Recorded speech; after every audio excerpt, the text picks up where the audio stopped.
Here we have Pia, and Pia is afraid of subway grates, and this is something that's very common in New York City.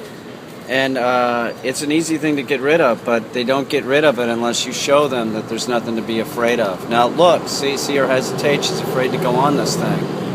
I don't back away, I pull the dog onto the grate.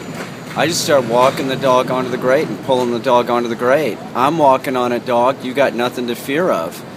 You know, it doesn't get better unless you do this. Now you're talking about a dog learning this very quickly. We're talking about 2-3 minutes.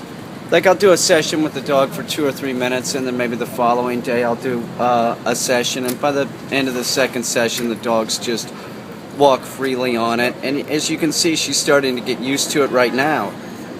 This is a matter of, less than a minute.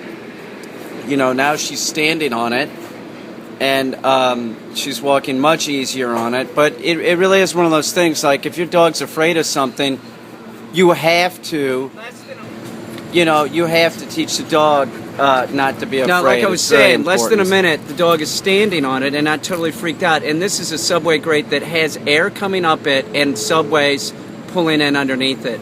So this is about less than a minute. If you worry about the dog being frightened, your dog will never learn. Don't worry about like this emotional state that the dog has. If it's frightened, it'll stop being frightened when you show it that it has no reason to be frightened. Now, we're not done working with her. This is less than a minute. This is a minute 51. I'm going to put her back on the grate, work with her for a couple more minutes, and then we'll be done for today. We'll do it tomorrow. We'll get her past this. Here. Walks right on it.